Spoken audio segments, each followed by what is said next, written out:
So I'll be telling you in next 30 minutes or so. The meeting is only of 40 minutes. It may close abruptly. Don't worry. Wherever it closes, we can continue beyond that in our next lecture. So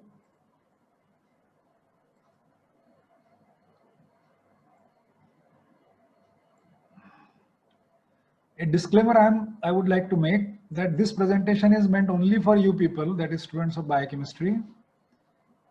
Because of this particular situation, it should not be used for any other purpose, copied or posted on any site without my permission. Some of the pictures in the presentation, they have been taken from public domain websites to make the topic easy to understand for all of you. The credit for such pictures remain with the original publisher. So we need to be very careful when we, copy something from the internet. This is of course only for the educational purpose, for making the whole thing simpler for you to understand. I have taken some pictures from the internet. So in nucleic acid, we'll start with DNA. All of you know that DNA is the genetic material in all the organisms except some viruses. In great majority of organisms, DNA serves as genetic material. There are only a few exceptions, that too only some viruses are there, they are called as RNA viruses, and they have RNA as genetic material. Yesterday only I told you that it is the master molecule. Nature has chosen this molecule to serve as master molecule. Why it is called as master molecule? Because it stores and carries genetic information.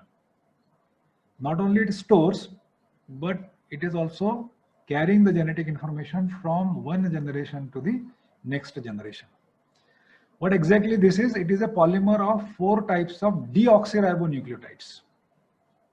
It is a polymer of 4 types of deoxyribonucleotides joined by these deoxyribonucleotides. They are joined by what is called as phosphodiester bond. What are the structural components of DNA? It is made up of 3 components. One is pentose sugar, which is a deoxyribose sugar. So yesterday only we have understood this. Okay, what is meant by deoxyribose? Either at carbon number 2 or carbon number 3 of the ribose, oxygen atom is lost. So that sugar becomes a deoxyribose sugar. There is phosphate group. And the third component of DNA is nitrogen bases. And there are 4 types of nitrogen bases. There are 2 purines, adenine and guanine, these are the 2 purines. And there are 2 pyrimidines, cytosine and thymine, these are the 2 pyrimidines. So these are the structural components of DNA. The pentose sugar, which is deoxyribose, phosphate groups, and nitrogen bases. What are the roles of these components? Whereas pentose sugar and phosphate group, it is responsible, or they have a structural role to play. Nitrogen bases, they are responsible for storing and carrying the genetic information. So there is a good division of responsibility also. Pentose sugar and phosphate group, they perform the structural role, they provide the mechanical strength to the DNA chain. Whereas nitrogen bases, they are responsible for storing and carrying the genetic information. Now, what is meant by a nucleoside? So when you have base, when it combines with sugar, then the resulting compound is called as nucleoside. I've given you one example. For example, you have taken a base A, adenine, and when it combines with sugar deoxyribose, what you get is deoxyadenosine, and this is called as a nucleoside, deoxynucleoside. When the sugar is ribose, it becomes adenosine, and when sugar is deoxyribose, it becomes deoxyadenosine. You can call it as deoxynucleoside. And when nucleoside, it combines with phosphate, you get nucleotide. Okay, so there are 2 different things. Nucleoside is one and nucleotide is another one. Nucleoside is base plus sugar, and depending upon what kind of sugar is combining, whether it is ribose or deoxyribose, you get the nucleoside or deoxynucleoside. And when the nucleoside combines with phosphate group, you get what is called as nucleotide. I've given one example here. You have deoxyadenosine, this one. When it combines with the phosphate group, what you get is deoxyadenosine phosphate. This is nucleotide. Now you can have one phosphate, so at that time you call it deoxyadenosine monophosphate. If there are two phosphate groups, you call it as deoxyadenosine diphosphate. And when you have three phosphate groups, you call it as deoxyadenosine triphosphate. If the sugar is not deoxyribose, it is just ribose, you can simply say adenosine monophosphate, adenosine diphosphate, or adenosine triphosphate. So depending upon what sugar is involved, for example, if the sugar is ribose, you get nucleotide, and when the sugar is deoxyribose, you get deoxynucleotide. Okay, so nucleotide and deoxynucleotide, nucleoside and deoxynucleoside, right? Two different things depending upon which sugar is participating in the reaction. I've given one example here in this table. Nitrogen base is adenine. When it combines with sugar, you get a nucleoside. Adenosine is the name. And when this nucleoside combines with a phosphate, you get adenylate or adenosine monophosphate. It becomes nucleotide. What we are assuming over here, or rather it is apparent over here, that the sugar involved is a ribose sugar. If it is a deoxyribose sugar, then what you will have, adenine plus deoxyribose, you will get deoxyadenosine, and you will get deoxyadenylate or deoxyadenosine monophosphate. I hope I am making things clear. I am repeating once again. So you have, let's say, nitrogen base guanine. When it combines with sugar ribose, you get the nucleoside guanosine. And when the guanosine combines with phosphate, you get guanylate, which is a nucleotide. You also call it as guanosine monophosphate. It is a nucleotide. When guanine combines with deoxyribose, you get deoxyguanosine, which is a nucleoside. And when it combines with phosphate, you get deoxyguanylate or deoxyguanosine monophosphate, which is a nucleotide. Similarly, for cytosine, when it combines with ribose, you get cytidine, which is a nucleoside. And when cytidine combines with phosphate, you get cytidylate or cytosine monophosphate, which is a nucleotide. You can repeat it with deoxyribose. आप घर पर ये कर सकते हैं कि अगर deoxyribose होगा तो क्या बनेगा. Similarly for thymine, so we have thymine plus ribose. What you get thymidine, which is a nucleoside. And when thymidine combines with phosphate, you get thymidylate, which is a nucleotide, or thymidine monophosphate. If there are two phosphate groups, you get diphosphate. If you have three phosphate groups involved, you get triphosphate. So here in this particular slide, I am trying to make the concept of what is meant by nucleoside and what is meant by nucleotide, right? So nucleoside is when only ribose is there with the nitrogen base, you get nucleoside. And along with nucleoside, when you have phosphate, you get the corresponding nucleotide. So these are the nitrogen bases in DNA. As I said earlier also, there are two pyrimidines, cytosine and thymine, and there are two purines, adenosine or rather adenine and guanine, right? Pyrimidines, they are characterized by the presence of a six-membered ring. This is the six-membered ring, pyrimidine ring, the one shown over here. This is the six-membered pyrimidine ring. Whereas purines, they are characterized by the presence of a nine-membered heterocyclic ring. This is the nine-membered purine ring. Both adenine and guanine, they have this basic nucleus, this ring, along with some certain other groups. Okay, it is very important that you understand what is meant by six-membered pyrimidine ring. This is the six-membered pyrimidine ring which is present in cytosine and thymine, and this is a nine-membered purine ring which is present in the two purines, adenine and guanine, which are part of DNA, right?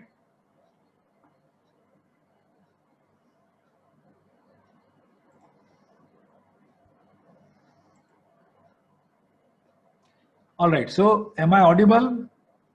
Please put your response in the chat box.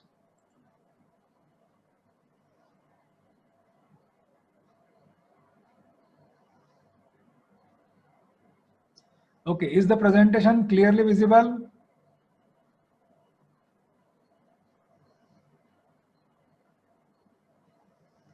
Okay, what about my speed? Should I go slow?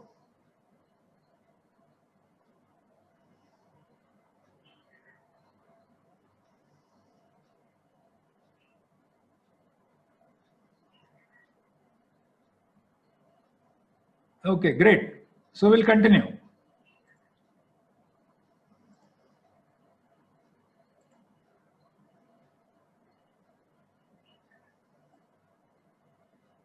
So these are the nitrogen bases.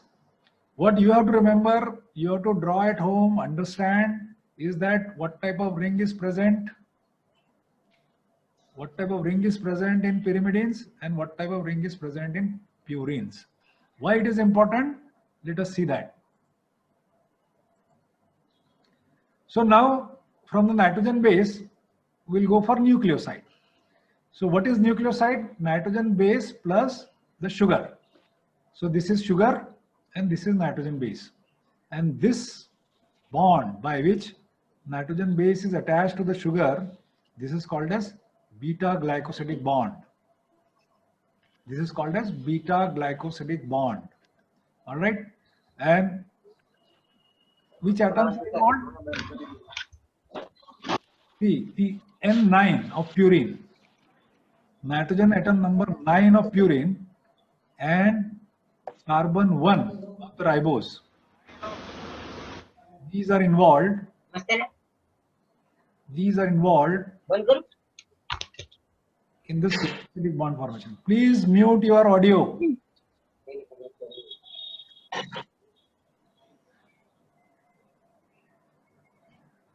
So therefore, unless you understand what is the ring structure of purine and what is the ring structure of pyrimidine, you will not be able to understand this glycosidic bond formation.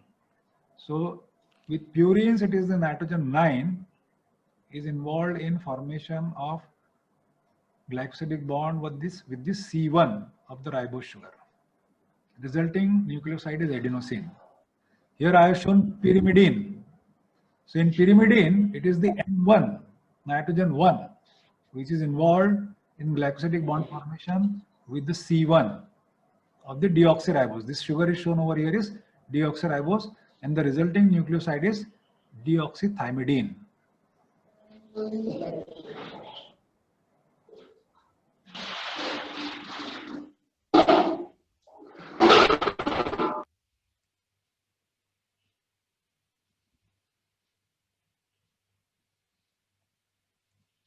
Please mute your audio. Rutuja. All right, so let me repeat it once again. In the previous slide, we have seen these ring structures. So pyrimidine, they have typically 6-membered ring, and this is the N1. This N1 is involved in glycosidic bond formation with the sugar. And purines, they have this 9-membered ring where N9, this nitrogen, this is involved in the glycosidic bond formation shown over here. So this is N9, it is involved with C1, and the configuration of the bond is beta. Here it is N1, it is involved with C1 of the deoxyribose, and this configuration is beta. This is beta glycosidic bond. And this resulting compound, these are the nucleosides. Depending upon what nitrogen base is there, this is adenine, and therefore the resulting nucleoside is adenosine. This is thymine, and therefore the resulting nucleoside is deoxythymidine. And then what is nucleotide? So we have just understood that nucleoside plus phosphate, it becomes nucleotide. So we have, this is nucleoside. No, you have this nitrogen base, adenine. This is N9. It is involved in formation of glycosidic bond with the C1 of the ribose. This is deoxyribose sugar. So this is the glycosidic bond. Why it is deoxyribose? Because oxygen is missing over here, and there is a phosphate group which is esterified and naturally occurring nucleotides, the esterification takes place at C5. This is carbon number 5. Phosphate group is esterified to hydroxyl group of C5, carbon number 5. In naturally occurring nucleotides, phosphate group is esterified to hydroxyl group of C5 of sugar. Sugar can be ribose or sugar can be deoxyribose. So when you have all the three components, nitrogen base, sugar and phosphate, what you get? You get nucleotide. And depending upon the nitrogen base, it can be named. For example, here the nitrogen base is adenine. So the nucleotide will be deoxyadenosine monophosphate. Deoxyadenosine monophosphate. Why we are saying monophosphate? Because there is only one phosphate group. If there is one more phosphate group here, then it will be adenosine diphosphate. If there is another phosphate group over there, then it will be adenosine triphosphate. So now you understand what is meant by AMP, ADP and ATP. If the sugar is deoxyribose, then you will say deoxyadenosine monophosphate, deoxyadenosine diphosphate and deoxyadenosine triphosphate, depending upon sugar is ribose or deoxyribose. So in this slide, we are making our concept of nucleoside and nucleotide clear. With respect to what? With respect to where the bonds are formed. In nucleoside, the bond formation takes place between, if it is a purine base, between the N9 and C1. And if it is a pyrimidine base, between the N1 and C1. And the resulting compound is a nucleoside. In case of nucleotide, this is nucleoside. Where does the phosphate group get esterified? The phosphate group gets esterified to C5. This is C5 of ribose. This is C5 of sugar, whether it is ribose or deoxyribose. So the phosphate group gets esterified to this particular C5, and the resulting compound is called as nucleotide. So I'm sure, I hope that your concept of nucleoside and nucleotide gets clear over here. Now the next thing is, DNA is a polymer of deoxyribonucleotides, and those deoxyribonucleotides are joined by what is called as phosphodiester bond. So let us see in this slide what exactly is meant by phosphodiester bond. So you have, let us say, this is one nucleotide. This is nitrogen base. What type of nitrogen base this is? This is a pyrimidine. It's a 6-membered ring. So naturally this is a pyrimidine, right? You have this sugar. What type of sugar this is? Since both the oxygen atoms are there, this is a ribose sugar. And you have to this 5C a phosphate group attached. So this is one ribonucleotide, right? This is one ribonucleotide. This is another ribonucleotide. What type of base this is? It is a 9-membered ring. So this is a purine. You see, N9 is attached to C1 here, and this is phosphate group attached to C5. So you have these two ribonucleotides. Why ribonucleotide? Because you can see over here also oxygen atoms are there. So this hydroxyl group of the phosphate, it makes a nucleophilic attack on C3. There is a condensation reaction, and you see this kind of bond formation. This is what is called as a phosphodiester bond. What type of phosphodiester bond it is? It is a 3,5 phosphodiester bond. Why we call it as 3,5 phosphodiester bond? Because it is carbon number 3 and carbon number 5.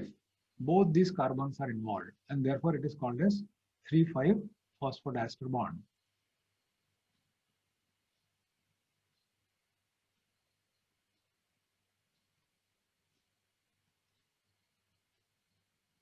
This is called as 3,5 phosphodiester bond, right? So concept of nucleoside, concept of nucleotide, and concept of phosphodiester bond is now clear to you, right?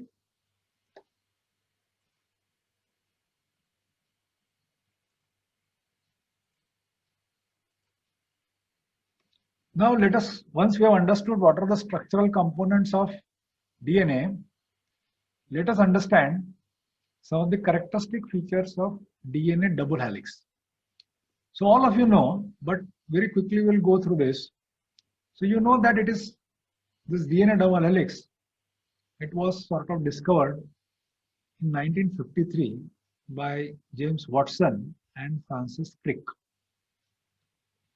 This discovery of DNA double helix, it is considered as one of the most significant discoveries in the history of biology.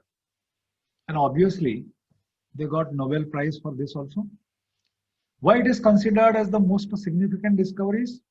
The reason is that till that time, people were unable to understand the structure and the functional aspects of gene, or in larger terms, molecular biology.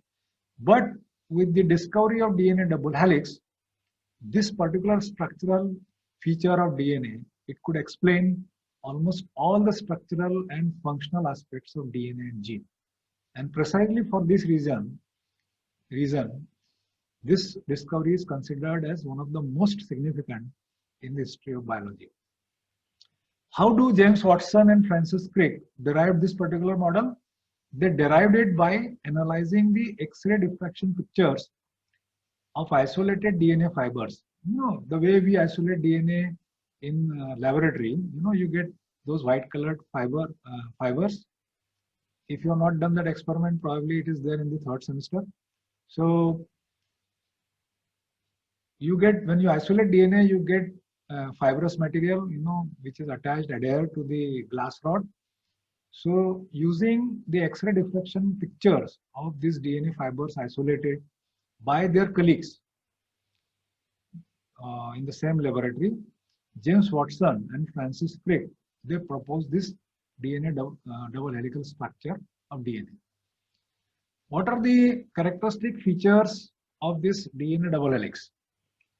What Watson and Crick proposed is that these two helices, they are polynucleotide chains and they are wound around each other on a common axis. So there is a common axis and these two chains, they are wound around each other. For both the chains, the axis is common. What is important is these chains, they run in opposite direction.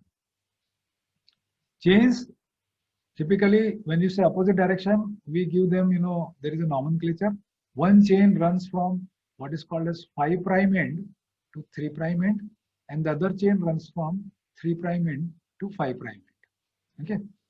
So both the chains, they are anti-parallel. They run in opposite direction. The third characteristic feature is the nitrogen bases are inside, whereas the sugar and phosphates are on the outside of the helix.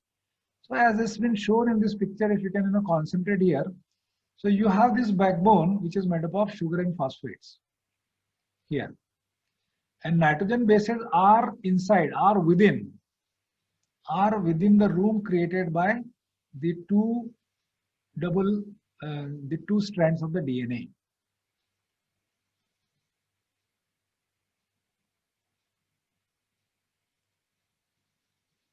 So these are nitrogen bases, and this P, S, P, S, P, S, P, these are the sugar and phosphate backbone. The diameter of helix is 20 angstrom. See, this is the diameter shown over here. The diameter of the helix is 20 angstrom. The vertical displacement between the two base pairs, this is one base pair and this is the second base pair. The distance between the two base pair is 3.4 angstrom.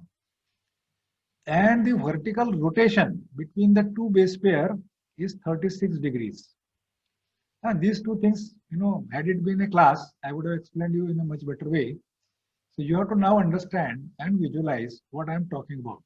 So this is the helix. You know, this is the common axis going through the center. And the two strands, they are wound around each other. So they make turn like this. Okay. So two base pairs, two adjacent base pairs, they are vertically displaced by a distance of 3.4 angstrom, and by an angle of 36 degrees. Each helix has a total of 10 base pairs. So the length of each helix, 3.4 into 10 will be 34 angstrom, and 36 into 10, that means 360 degrees. So it makes a complete turn of 360 degrees when 10 bases, one above the other, they are there. Thus, each helix is made up of 10 base pairs and has a length of 34 angstrom. The precise sequence of base pairs carries the genetic information. The sequence we inherit, sequence of bases in DNA, we inherit from our parents, and that precise sequence of base pair, it carries the genetic information. So I'm once again repeating some of the salient features here. What is the diameter? The diameter is 20 angstrom. See, you have to imagine that the axis is going through the center, and these two polynucleotide chains, they are wound around each other.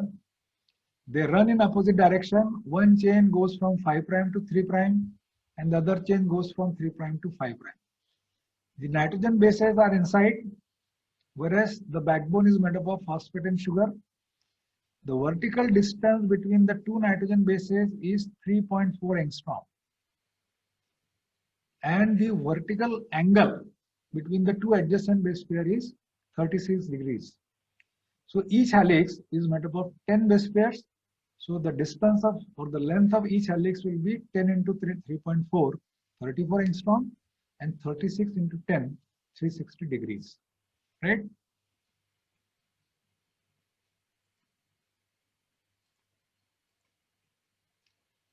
Now come to this base pairing. This again a very basic, very fundamental thing. These two chains, they run opposite to each other, all right, but who hold them together? And the answer is, these two chains are held together by hydrogen bonds between nitrogen bases. Inside, we have just seen that there are nitrogen bases, and there are hydrogen bonds between those nitrogen bases. A always pairs with T, and G always pairs with C, and vice versa. Means vice versa means A pairs with T and T pairs with A, G pairs with C, and C pairs with G, right? And what is important is there are two hydrogen bonds between A and T.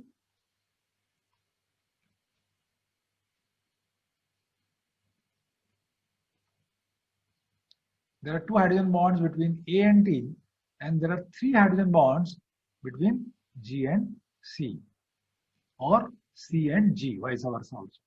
So this again very important.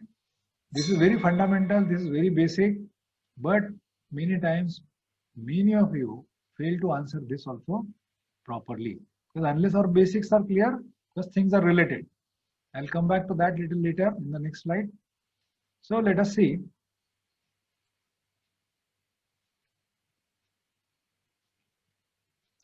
Now some more features of the DNA double helix.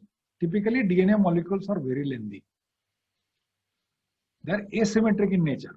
Means their diameter to length ratio is very low, or you can say length to diameter ratio is very high. So diameter we have just seen is only 20 angstrom. Irrespective of the length of the DNA, the diameter of the DNA remains same, 20 angstrom. The length may vary depending upon the organism. The length may vary. So they are called as asymmetric molecules, where their length to diameter ratio is very high, or diameter to length ratio is very low. For example, this is the smallest of viruses, SV40 or polyomavirus. It has a length of 1700 nanometer or 1.7 micrometer. Length is how much? 1700 nanometer, or you can say 17,000 angstrom. And what is the diameter? The diameter is only 20 angstrom. So length is very high and the diameter is very low. 17,000 angstrom means 1700 nanometer means 1.7 micrometer. And what is the diameter? The diameter is only 20 angstrom, that is constant. All right. And as I told you, we are talking about the virus, the smallest virus with the smallest of genome. SV40 has got the minimum number of base pairs. Okay. Why you need such a high, such a length for DNA? Because this enables them to code for large number of proteins in the organism. Because this DNA molecule, these bases, they code for proteins. So depending upon the requirement, depending upon the complexity of the organism, the length of DNA increases. And it has been shown here in this particular table. SV40, as I said, it is a virus with a very small genome. The number of base pairs are only 5,100. What is the length? 1700 nanometer, or you can say 1.7 micrometer. Bacteriophage lambda, this is next in that series. The number of base pairs in the genome are 48,000. What we call it as 48 kb, kilo base pair. What is the length? 17 micrometer. E. coli, the very common bacterium, it has got 4 million base pairs. 4 million. 1 million मतलब 10 lakh. 4 million मतलब 40 lakh base pairs है इसमें. 4 into 10 to the power 6 base pairs. And see the length. It is now in millimeter. 1360 micrometer. You can convert it into millimeter, it becomes 1.3 millimeter. Right? Yeast, it has got 1.4 into 10 to the power 7. Means about 40 times that of E. coli. About 40 times that of E. coli is the number of base pairs present in yeast genome. You see the length, it is almost 4 times now. 4.6 millimeter. Fruit fly, it is 4 times, and this is 40 times. 1.7 into 10 to the power 8. And you see the length, 56,000 micrometer. When you convert it into millimeter, it becomes 56 millimeter.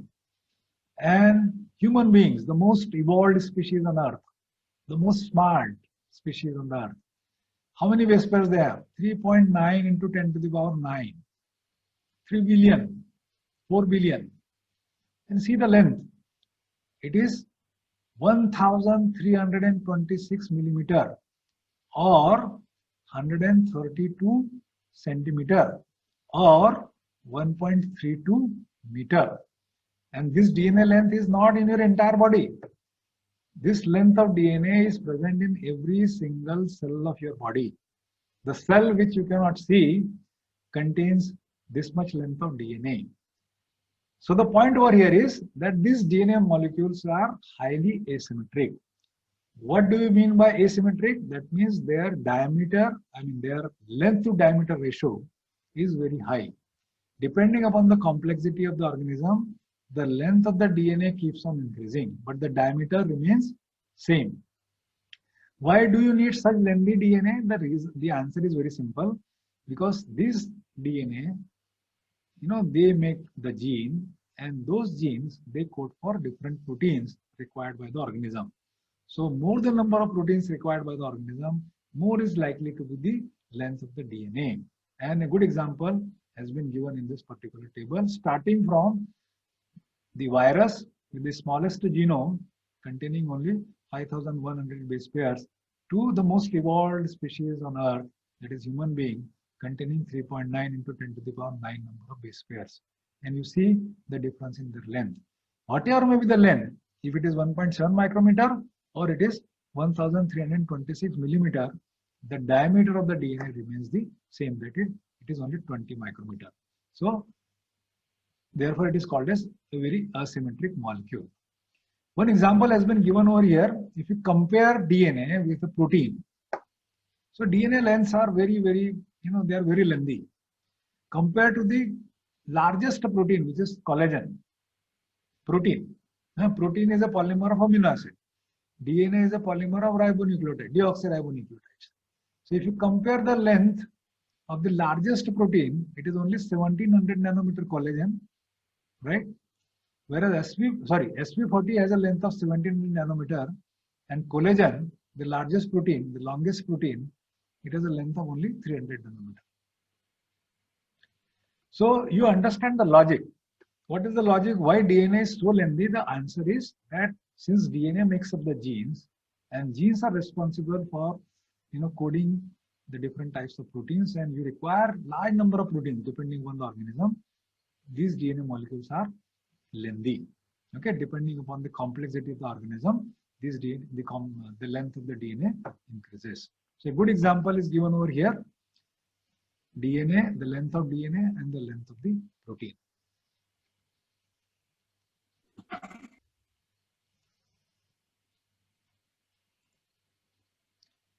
Now there is another thing that comes up is called as melting temperature. So this DNA double helix, it can be reversibly melted. Depending upon the circumstances, depending upon the situation, depending upon the conditions, this DNA double helix, the two strands of the DNA can be separated and they can be reassociated. Melting, denaturation or separation takes place when the hydrogen bonds between the bases are disrupted. So we just understood that these two strands are held together by hydrogen bonds. By hydrogen bonds between the nitrogen bases. There are two hydrogen bonds between A and T, and there are three hydrogen bonds between G and C, and vice versa, right? So when these hydrogen bonds are broken, the two strands will be separated. You can also call it as melting of the DNA strands, or you can also call it as denaturation of DNA. How you can achieve this denaturation? There are three different ways you can achieve denaturation. One is, in presence of acids, when the pH is lowered, pH of the solution containing DNA is lowered, then this lower pH is responsible for breaking the hydrogen bonds. Or you can increase the pH above 7, 8, 8.5, 9, 9.5, 10. You are making the solution alkaline. Even a highly alkaline solution, a very highly alkaline pH is also responsible for disrupting the hydrogen bonds. And the most common method of denaturing DNA is to heat it. Heat the solution of the DNA to about 90-95 degrees Celsius, and these DNA strands will be separated. So technically we call it as denaturation, or it is also called as melting of DNA. So the most common way by which you denature the DNA, very often in the laboratory also we do this, is by heating it. Heating to 90 degrees Celsius or 95 degrees Celsius for a minute is sufficient, so that hydrogen bonds will be broken and the two strands of the DNA will be separated, right? Now TM, the bookish definition of TM is given over here. TM is defined as that temperature where half of the double, DS means double stranded DNA, gets denatured or melted. It is that temperature where half of the total DNA in the solution, double stranded DNA in the solution, gets or becomes single stranded. That temperature where this particular phenomenon is achieved, this particular stage is achieved, that temperature is called as melting temperature of the DNA. And you can monitor it. How do you know? You cannot visualize it, that the two strands of the DNA are separated, getting separated. But you can monitor it using machine, using some analytical technique. And what is that analytical technique? You can monitor it spectrophotometrically at 260 nanometer. So melting results in increase in the absorbance at 260 nanometer. Okay. So when DNA starts melting, when you start heating it, and the strand starts getting separated, typically it results in increase in the absorbance at 260 nanometer. This phenomenon is also called as hyperchromicity. Increase in absorbance at 260 nanometer is called as hyperchromicity. And when the two strands reassociate, the opposite will take place. That means the absorbance at 260 nanometer will decrease. And that phenomenon is called as hypochromicity. Hyperchromicity, increase in absorbance, and hypochromicity means decrease in absorbance. Now, DNA with higher GC content tends to have higher melting temperature. DNA with higher GC content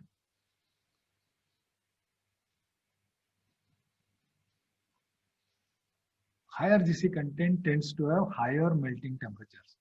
Why do you think so? And the answer is pretty simple. Because we have just understood that there are 3 hydrogen bonds between G and C. So more the number of hydrogen bonds, more energy will be required to break them. So if the DNA has higher GC content, then naturally that DNA will have a relatively higher melting temperature. That means for separating 50% of that DNA, the temperature required will be higher than a DNA with a lower GC content. So there are 3 hydrogen bonds between G and C, and therefore they require more energy. Separated complementary strands of DNA spontaneously react when the temperature is lower. Separated complementary strands. What is important is strands have to be complementary to each other. And if you lower the temperature, these 2 complementary strands will reassociate. This is called as annealing. Technically, it is called as annealing. Okay. So one is called as melting when the strands get separated, and the other one is called as annealing when the strands, the separated strands, they reassociate. What is prerequisite? The prerequisite is that those 2 strands should be complementary to each other. Then only when the temperature is lowered, those 2 strands can